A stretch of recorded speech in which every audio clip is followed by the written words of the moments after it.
Olá, nesse vídeo nós vamos falar um pouco sobre árvores de decisão. Então, esse é um exemplo de árvore de decisão, onde eu tenho uma variável especial chamada classe, nesse caso y, pode representar, por exemplo, a ocorrência de um alarme falso. E essa ocorrência ou não de alarme falso, ela, no modelo de árvore de decisão aqui apresentado, ela é explicada por outras variáveis, no caso, variável C e B, que podem representar fenômenos naturais, temperatura, luminosidade, etc., umidade, enfim, fatores que levam à ocorrência de um alarme falso. Então, nesse exemplo, eu tenho somente variáveis binárias, mas o modelo de árvores de decisão não é restrito a variáveis binárias, diversos tipos de variáveis podem ser utilizados. Mas nesse exemplo aqui eu tenho a minha variável mais importante, está na raiz, variável C, ela pode estar presente ou ausente, 0 ou 1. Dependendo do valor de C, eu tenho aqui outros nós de decisão, ambos, nesse caso aqui, ambos na variável B. Depois de resolvida a decisão em B, eu tenho regras para a minha classe, para a minha variável y. Então, por exemplo, C igual a 0, a variável C ausente e B ausente, eu tenho aqui a decisão de que deve ser um alarme falso. Essa informação aqui abaixo do y diz respeito à pureza dessa regra. É uma regra que corresponde a 3 casos, todos os 3 com ocorrência de alarme falso. Isso nos leva ao processo de inferência. Como que se obtém essa estrutura de árvore a partir dos dados fornecidos, a partir de amostras, que é o que a gente vai ver logo a seguir. Então, o processo de inferência de uma árvore de decisão, vamos ver a partir de um exemplo. A partir de um conjunto de dados com exemplos de ocorrência para cada uma das variáveis e também ocorrências para a classe, vou construir uma árvore de decisão. Então, vamos tomar esse conjunto de dados como exemplo. Teria, então, 3 variáveis e mais uma classe chamada y. As variáveis são A, B e C. E o objetivo é tentar explicar essa classe y em função dos valores de A, B e C. Então, um dos principais algoritmos de inferência de árvores de decisão se baseia na redução da entropia da classe y. Ou seja, de que forma a gente pode organizar o conjunto de dados ou decidir particionar esse conjunto de dados de modo a reduzir a entropia da distribuição de y. Então, olhando para a variável y, a entropia vai ser calculada da forma usual, menos o somatório de P log base 2 de P, onde P é a probabilidade de cada um dos valores de y. Contando aqui a probabilidade então de 0 é 8 de 14, ou 4/7. Probabilidade do y ser 1, 6 de 14, ou 3/7. Então, a entropia de y, os dois possíveis valores, eu tenho 0,985, quase 1 bit. Então, vamos calcular a entropia de y, dada a informação da variável A, tanto para 0 quanto para 1. Então, primeiro observando a variável A, quando A igual a 0, eu tenho esses 8 casos destacados. A entropia é fácil de calcular, eu tenho aqui a probabilidade do y ser 0 é 5 de 8, probabilidade do y ser igual a 1, 3 desses 8 casos, então aqui 3, 1, 2, 3 desses 8 casos, então a entropia vai ser 0,955, utilizando a fórmula menos P log 2P. Bom, isso considerando apenas o A igual a 0. Agora, levando em conta o A igual a 1.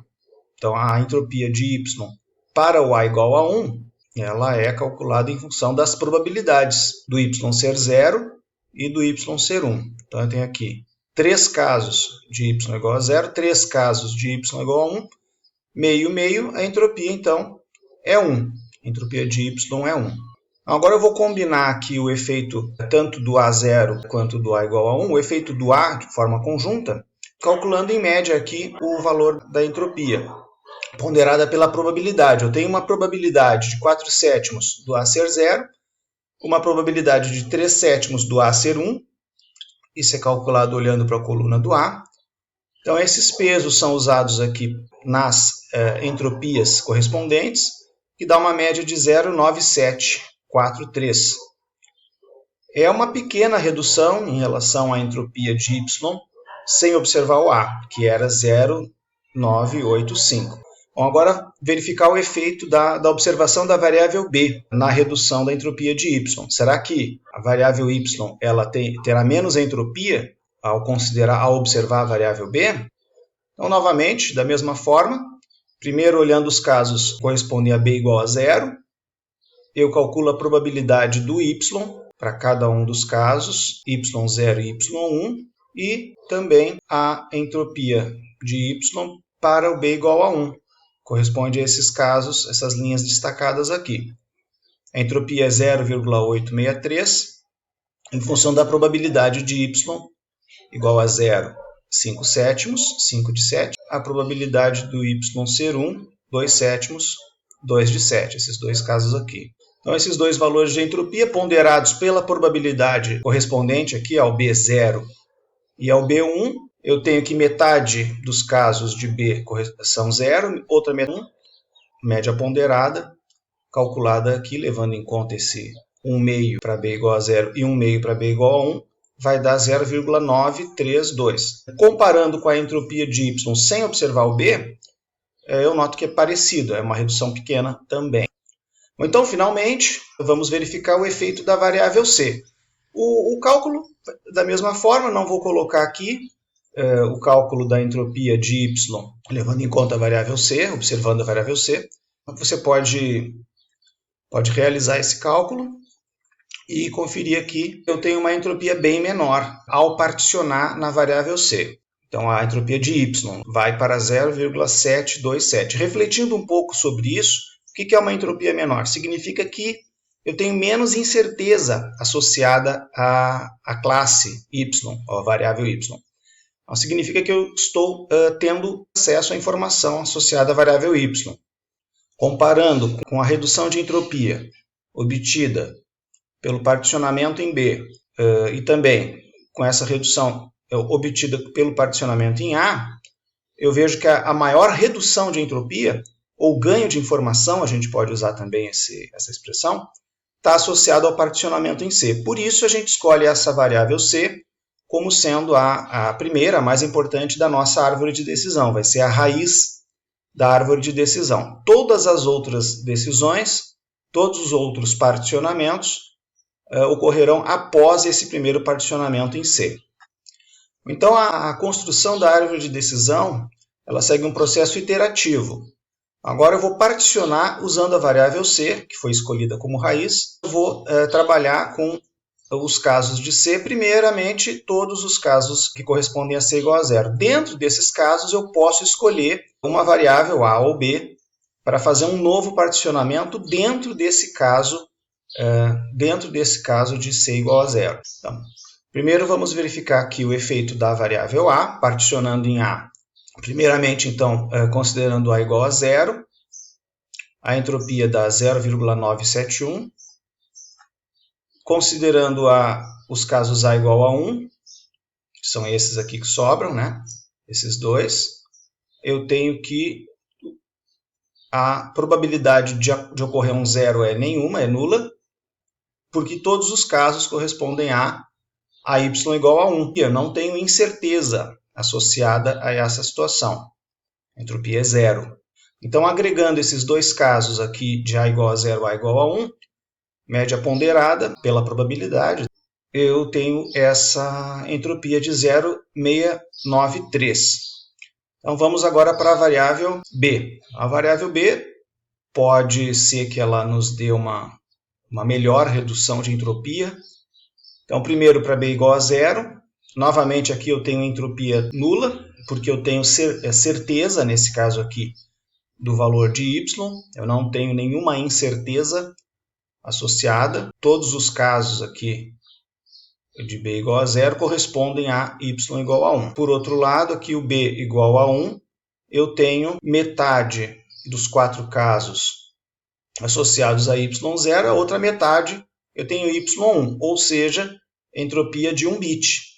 Então, em média, a entropia de y observando B, lembrando sempre tá, que estamos dentro do caso, dentro da partição C igual a 0. Tá? Então, todos os casos considerados são atrelados aí ao C igual a zero. Essa entropia, então, em média, levando em conta as probabilidades do B ser zero e do B ser 1, 3/7 e 4/7, ela dá 0,571. Então, é vantajoso adotar a variável B como para um novo particionamento dentro do caso C igual a zero. Então, eu tomo uma nova decisão aqui em B e não em A. Vocês notem que eu não cheguei a calcular a entropia original associada ao caso C igual a zero.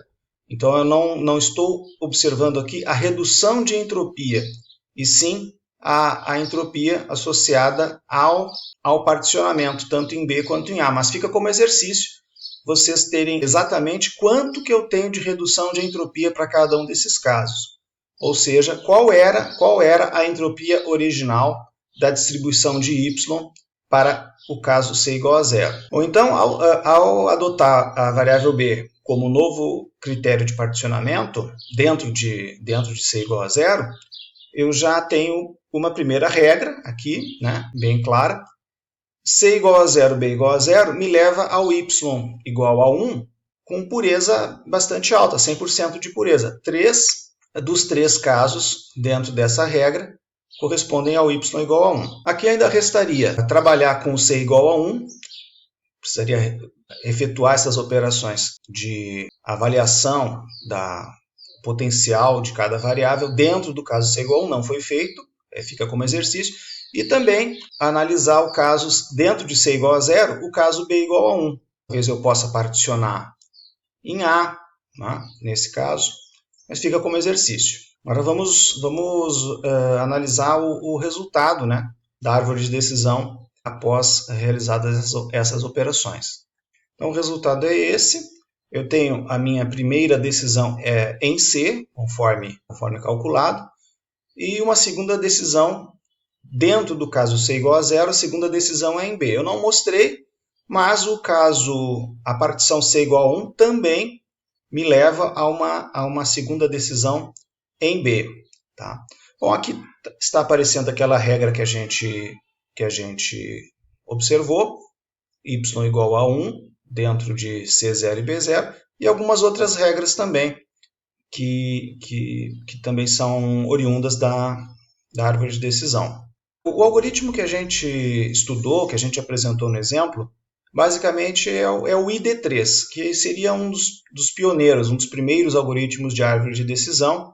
Claro que existem outros, tá? O C4.5, que foi proposto um pouco depois, ele até hoje é muito usado, bastante relevante. Uma pequena variação do ID3, pequenas correções, mas segue a mesma estrutura que a gente estudou aqui no exemplo. E Random Forests, também bastante relevante, bastante atual ainda, significa exatamente isso, são florestas de árvores de decisão, ou seja, são ensembles de árvores de decisão. Diversas árvores tomam suas decisões e eu vou agregar as decisões coletivas dessas árvores. Bom, eu trouxe aqui um exemplo de artigo que utiliza árvores de decisão, bastante recente, que vai aparecer em 2021. Vocês podem verificar na literatura, esse tema ainda é bastante relevante na área de mineração de dados. É isso, obrigado, até o próximo vídeo. Tchau, tchau.